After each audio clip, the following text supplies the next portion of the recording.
Yo, you guys, this is Blacklist of the Abyss, and you're watching my review for Taboo Tattoo, Episode 7.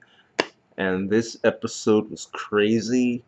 The entire episode was just a giant fight, pretty much, with dialogue thrown in, some extra scenes with Aryabhata here and there. I mean, if you remember last week, the episode ended with Sanders finding the location of the Brahman, but it turns out what he really found was the location of the ruins, the fourth ruins that are in Japan. Well, I say the fourth ruins. I don't mean that there are four ruins in Japan and this was the fourth one. I mean the fourth of the entire world, and it just so happened to be in Japan. Um, he found the location of the ruins, and he decided to get a bunch of tattoo users together, a bunch of sealed, and attack the ruins and take control away from Sonistan. He brought Izzy, he brought Seigi, he brought Lisa, he brought Tom, he even brought Toko because she insisted on coming along apparently. So I guess she wasn't kidding when she said she wanted to be there for Seigi even when she is literally just completely useless and just gets in the way. Because that's exactly what she was literally getting in the way here. It got to the point where Burns, who was the other tattoo users were Wang, Johnson, and Burns, which if you can sense a theme there. They should just change the guy Leonardo Burns. They should have changed his name to Richard. That way they could call him Dick, and then they could just have a theme going on there for all three of these guys. But the Burns, there's a point when the helicopters came down, the Blackhawks, where Burns literally just has to take Toko and run off somewhere. He's busy trying to deal with her that he can't help take out Cal or anyone. So like she was literally just getting in the way here. She just was. She shouldn't have been there. Like, unless she planned on fighting, she just shouldn't have been there. She didn't plan on fighting. She literally just decided, oh well, I'll be here for moral support. I'll just sit there with my pom poms and like no, just like I know if you feel better if you can see what's going on instead of just like sitting there waiting. Like, okay, is Sadie dead? Is Izzy dead? Is Tom dead? What's going on? Like it's better for you if you were there so you can see what's going on, but you gotta realize it's just you're getting in the way. But anyway, at least she's sticking to her guns. She said she'd be there whenever she could, and she is. So I gotta give her some props for that at least. But yeah, Sanders brought all these tattoo users, most of which were copies, and only a few of them survived till the end. Johnson got taken out immediately by Cal. Immediately. This guy got cut in half, then he got his head cut off. Okay, I thought this guy was about to do something cool with some lightning or wire or something. There was lightning sparking around this guy. I thought, okay, lightning. Well, usually people who use lightning are pretty legit. This guy was not legit in any way at all whatsoever. Okay, he got taken out like that. All right, Cal comes out with her 6 maids, and she just completely dominates everybody. And it turns out that they were well prepared for this because Aryabhata's the one who leaked the information to Sanders in order to draw the U.S. to the ruins, which in and of itself was a trap to draw out Brad, because they knew that, well, if the U.S. is coming to these ruins, Izzy is going to go there. Even if Sanders doesn't want her, she's going to find a way to go there. And if she's in trouble, then Brad's going to come try to protect her, and that's what we want. We want Brad to show up. Okay, and he did want to show up because when Wiseman tells him what's going on, okay, he wanted to go there immediately, and Wiseman's like, nah, listen, it would be pointless for you to go right now because not only would you die, but they would just continue what they were doing, and Izzy would die anyway. So, like, if you go there, she dies, so you might as well stay here and at least have a chance of her surviving, okay? Because he was in the middle of the code modification, which was brought up last episode with changing the code of the tattoo.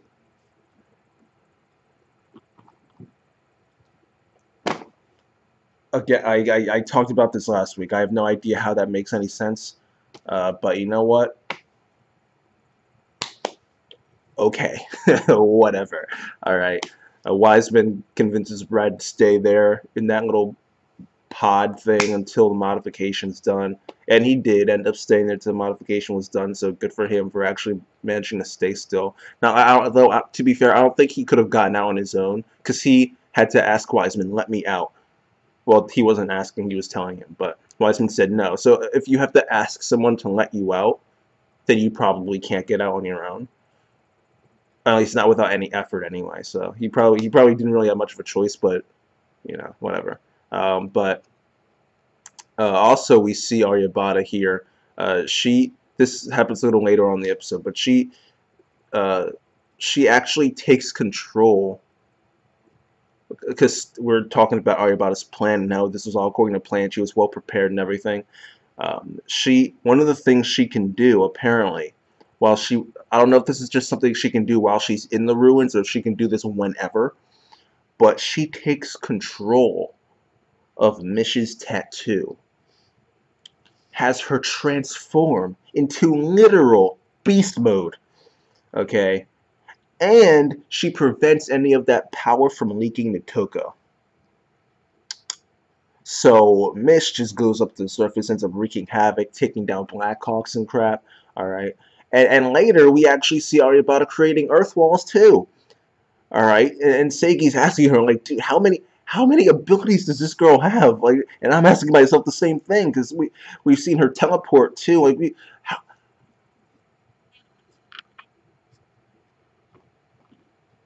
ah, I mean, well, the fact that Seigi actually pointed it out makes me think that they're actually going to address it at some point, how it is that she can do all these many things. But I mean, this is like 3 or 4 different abilities she has now. And Seigi didn't even see the whole beast mode thing. He didn't see the whole take control of your tattoo thing, take control of the source. He didn't see, so it just makes me wonder how many. And actually, I'm actually thinking the same thing for Cal too, because it looks like she has multiple abilities too.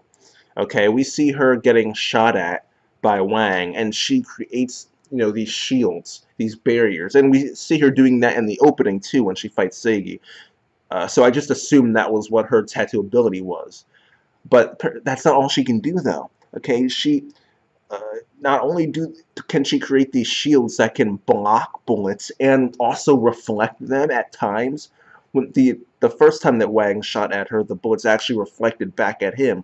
But the other times after that, the bullets didn't reflect. So I don't know what maybe the angle wasn't right or something, and they were reflecting and we just couldn't see it. I don't know, but it looks like sometimes they reflect and sometimes they don't. Okay, but not only can she create these shields, she has this ability where she can force people to like fly back in a certain direction or something. Because there's a scene where she actually her eyes widen. Like she was about to activate the Byakugan or something. Like how in Naruto when Hinata and then she activates the Byakugan and their eyes just widen. And you see this like not a flash, but like you can just tell like it's just activating. And in this scene, it looked like almost a flat, like ripples were going through the air or something. She just widened her eyes, and then all of a sudden, Wang gets pushed back through the air into a tree. And I'm assuming he died from it because when Brad does eventually show up, he's saying how he has to avenge him and Johnson. So I'm guessing Wang is legit dead from that attack. But it's like she has like another type of gravitational. It's like she has an omnidirectional gravitational power where she can force people in different directions, hold them down, push them back, push them forward, maybe push them up in the air. I don't maybe. Okay, but clearly she has multiple abilities. Sanders referred to the force attack thing as Aegis Armadillo. Okay, again Taboo. One of the weaknesses of Taboo tattoos is that they refuse to give you information. They give you information every week, yet somehow don't give you any information at all at the same time. Like you're always sitting there wondering what's going on. Yet they are actually giving you information every week, and it's weird. They give you some, but they give you some information, just not everything you need to know. All right, so that again, like I said last week, is kind of annoying, but every series has a flaw of some sort, so I guess this is one of the flaws for Taboo Tattoo, just not giving people enough information to actually understand the power system. But anyway, um, Seigi realizes how powerful Cal is and realizes, okay, listen, there's no way I'm beating her. Okay, so for once, I'm going to try and be smart Because realize, okay, the second he wasn't around Brad, he just started to regress. He just starts to regress and go back to the way he was before. Even Izzy, when they first jumped out of the plane, Izzy's sitting there thinking, I thought this kid had grown up a little bit, but he hasn't at all. At all. You know, so he's Seiki just needs to be around Brad 24/7. That he just needs to be around him as much as possible. He just does. Okay, but this time he actually did think with his head a little bit for once, and he decides, okay, instead of fighting Cal, I'm going to avoid her and the mage, and then just go directly to the princess, which is actually a good plan. The problem is when he made that decision too late. So when he lands on the tree, the branch falls right in front of Cal. So she's like, oh, there's Seigi. So he's running towards where the princess is, and she just goes after him. Like if he had been stealthy a little bit, then maybe he would have made it, but no. So he didn't. Cal follows him, takes him out in literally seconds, maybe even less than that, because it was probably slowed down for our visual benefit, you know. But she just slashes him a bunch of times and just takes him out easy. He's not dead, he's not unconscious or anything, but he's hurt enough where he can't really move. All right. And this is the point where Sanders realizes, okay, I need to get involved in this fight. Okay, so he passes Toko off to Burns, like I mentioned before, and he starts to fight Cal. And he uses this ability called the emphasis shift, where he can essentially send a projection of his fist through the air when he punches. So he can punch the air, and a projection of his fist travels through the air.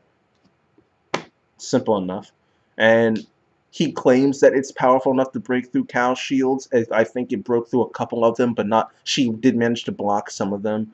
And eventually Izzy comes in the fight as well. And this is when Cal activates her tattoo. When I saw this, I'm like, wait a second. She didn't have her tattoo activated yet? So let me get this straight. This girl is creating shields and forcing people back without even having her tattoo active. So does she have another ability on top of that? I don't know. I don't know. Unless she did have her tattoo active and then it just deactivated and then she reactivated it again just like that, which would be impressive because we've been led to believe that that's not something that's easily done, if at all. So if that's the case, then props to her for being awesome. But I mean, dang, like, how is she using all these abilities without even having her tattoo activated? I mean, I'm thinking about it with Cal and Aryabata together. We've seen this episode showed us so many different ways for tattoos to be used, you know. And on one hand, it really hits home just how much more knowledgeable Celestan is compared to the U.S. Army when it comes to like just knowledge, tattoo related knowledge. They just know so much more and therefore are capable of using all these abilities. Beast mode too. Beast mode, Mish's beast mode. Is that an ability that she herself can do, but she just doesn't have the training or whatever to do it on her own, so she needs help from Aryabata, or is that something that literally only Aryabata can do, and she can do that for anyone? Like what we don't know, but we've just seen so many different ways for tattoos to be used in this episode. It's crazy, all right. But like I said, on one hand, it means that it just hits home how much more knowledgeable Celestan is when it comes to tattoos compared to the U.S. Army. But it also reminds us of how little we understand about this power scheme. That's the thing. I just get more and more confused. I just, a part of me just said, you know what, it's anime, just let it go. But a part of me is just like, I have no idea. I like to think about where things are going. And if I have no idea how the power system works, and how am I supposed to know who can beat who in a fight, and like how things can go, you know?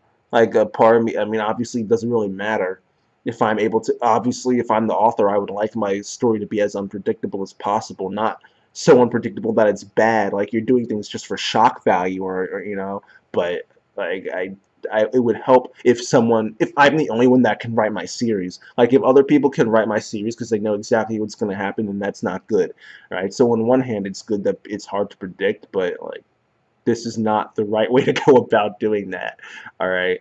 But yeah, this fight's going on, and while it's going on, Aryabata finishes what she was doing in the ruins, and we see all these tattoos actually get created and scattered around, which was actually kind of cool. The crystal that she was in breaks, and it forms. It was actually pretty cool. I'm not gonna lie. Um, but after that, she flirts, and like Cal said, she's a slave to lust, so she does her thing. She apparently she's a fujoshi as well. She's into yaoi. She was trying to pair. She was trying to ship Sanders and Brad, and I just don't want to think of. I have a good imagination, so like I can't talk too much about it, or else I'll actually start imagining it, and I'm just gonna move on from that because I don't want that image in my head. Okay, so back to the fight between Izzy and Sanders and Cal. Okay, for the record, the sequence that came right after the stuff with Aryabata and the maid, this sequence was I loved this sequence. The camera work was just great there. It just was. Cal running through with the shields coming up and shots being like it was just I loved the way that was animated. I was going to say filmed, but I say camera work. It's animation. There is no camera, but you know what I mean. You know what I mean. But Izzy ends up reducing the air density. Okay, she reduces the air density around Cal to make it harder for her to breathe, which gives Sanders the opening he needs to actually hit her with the emphasis shift. Okay, but Cal is able to recover, and she fixes her breathing by creating the shields around herself and compressing the air back. Then she ends up having the shields push out, and she actually catches Izzy on the arm, and that messes her arm up big time. Like it's all bloody and crap. So I don't. Is this another ability of the shields where if they make physical contact with you, it just like explodes or something? I don't know, like it just hurts you? Or is this a part of the reflectability where like somehow the air was reflected off the shield at such a high pressure that it just really severely damaged Izzy's arm? Like is that what they were going for here, or is this just a completely new ability? I don't know. Again, so many uses for talent. I'm kind of, the fights look amazing. I'm just confused as to what the power system is. I'm just confused as to how powers work. Um, but yeah, Sanders ends up coming in. She actually cuts off his arm, despite the fact that she was a good distance away from him. Okay, so Sanders has his quote here, which I guess is a way of trying to explain it. He says, "The absolute boundary line that divides all things. Your special weapon," and he's referring to her sword, "your special weapon is your power itself." And right after this, we can see her sword is glowing for pretty much the rest of the episode, for the most part. I wasn't paying attention to the sword itself when Brad showed up and when they got into comedy mode. I stopped paying attention to the sword, but for a decent amount of time, the sword was glowing. And for some reason, what confused me is instead of finishing him off and killing him the way she did Johnson, and I'm assuming Wang or Wong, um, instead of finishing him off, she just decides to blind him instead. So that confused me. I don't know why she chose to spare him, but no one else. Because she goes to Izzy to finish her off too, and then that ends up being when Brad shows up. All right. So I don't know why she chose to spare Sanders, but oh well, whatever. She spared him, so he's still alive. Though that didn't stop Brad from joking around about him being dead, saying that he needed to avenge him too. Um, but oh, actually, this is when comedy mode started. Actually, because it turns out that the guy Cal liked, it was referenced last episode, but it turns out the guy that Cal likes is Brad. Okay, so that must be interesting. You want to kill him because he left the Brahman, but at the same time you like him, so it's like kind of bittersweet. Unless it actually helps you because it's possible that she hates him for leaving, that like she likes him, so because of the fact that he left, it just makes her hate him more. Like kind of like one of those, kind of weird, but it could help or hurt. But the point, actually, it's just what's really going to hurt is the fact that she's underestimating him. Because her and Aryabata, the Brahman in general, don't know about the code modification, and of course we don't have a confirmation of what the code modification is. I'm just assuming that my theory is right, in the code modification allows him to use his power to a greater extent without being devoured. So this is just an assumption on my part that my theory is right. But yeah, I'm sure that with this code modification, he is capable of doing much more than they realize. So them underestimating him is just going to blow up in their face because they're thinking like the fight's already over, he doesn't have a chance, and he actually does. Okay. Now this next scene is actually the one I brought up before. Aryabhata shows up, teleports behind Seigi, forces him against the earth wall, stabs him all over. It was rough. Okay, and they did have another battle of ideology here, but Seigi got destroyed because he. I give him credit for acknowledging that Brad is who he should be striving to be like, but at this point he just hasn't done much yet to actually become like Brad. So while Brad in this situation, he's been thinking about his beliefs for a long time, so he'd actually be able to back them up. But Seigi hasn't, so he can't. Okay, he's just he says nothing to back his beliefs up at all. There's literally his arguments ring hollow to Aryabhata because they have no substance at all. He's pretty much just saying you're wrong because you're just wrong, and I'm right because I just am. Okay, I just am. All right, that's pretty much what he's saying. And Aryabhata is just saying, she said it the best. She said that he has a vague sense of ethics and he has no clear vision, and that is 100% true. He should have figured this out when he argued with Mish. He should have figured this out when he talked with Brad, and he should be figuring it out again when talking with Aryabhata. He doesn't have a clear vision. He doesn't. So he can't back up his own sense of justice the way Brad can, or Aryabhata, or even Mish. He just can't back it up. Okay? And while Aryabhata is pretty much explaining to him why she's right and why she's going to succeed, she ends up bringing up the fact that she leaked the information to the U.S.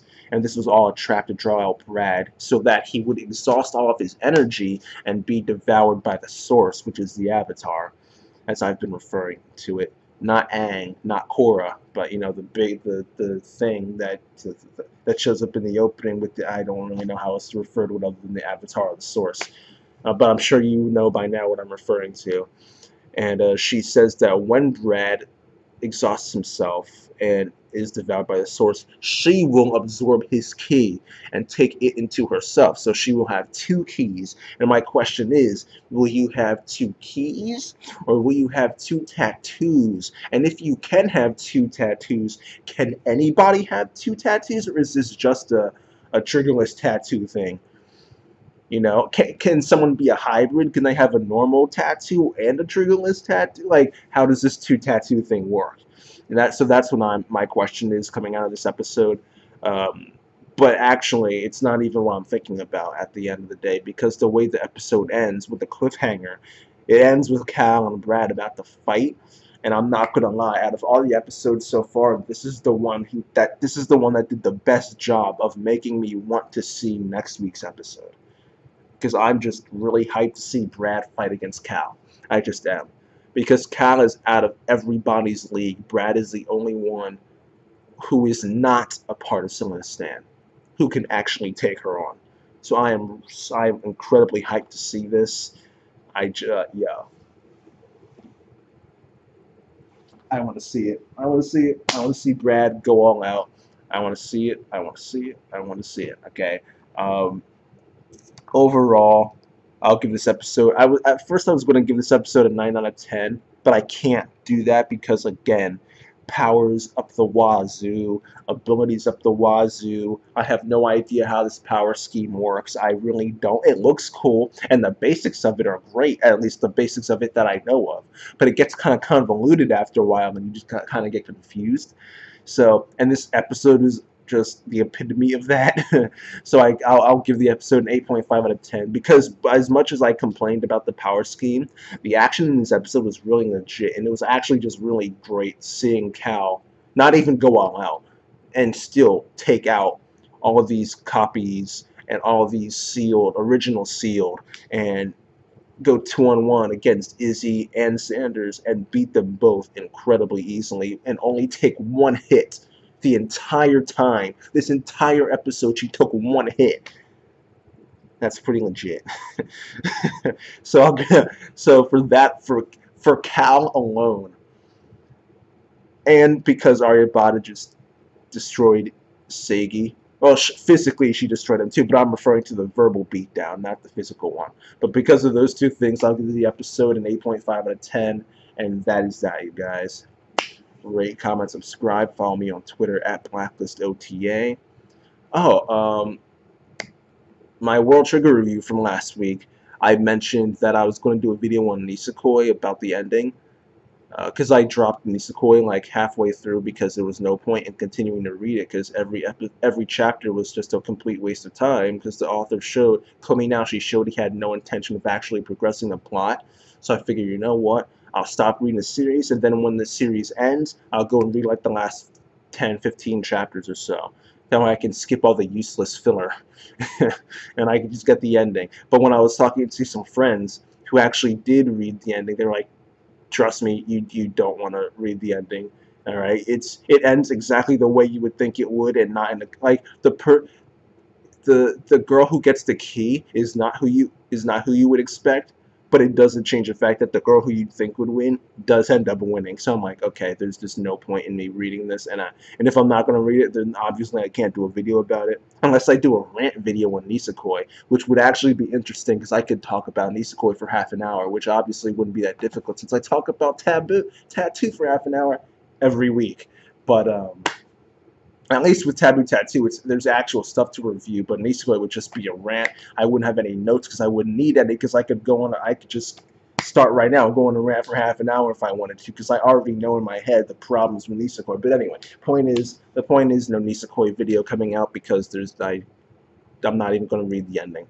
Actually, what I did, I skimmed through the final chapter in Weekly Shonen Jump, and then I saw a cake that said happy wedding or congratulations on your wedding, rock. I'm like, okay, no, I'm not reading any more of this before I piss myself off. Okay, well, it would be the chapter pissing me off, but still, like I don't feel like being in a bad mood, so I'm gonna stop reading the chapter right here, and that was that. So yeah, no Nisekoi video coming out unless I do a rant video, which would actually be fun to do. But anyway, that's that, you guys. Rate, comment, subscribe, follow me on Twitter at BlacklistOTA, and I will see you guys next time.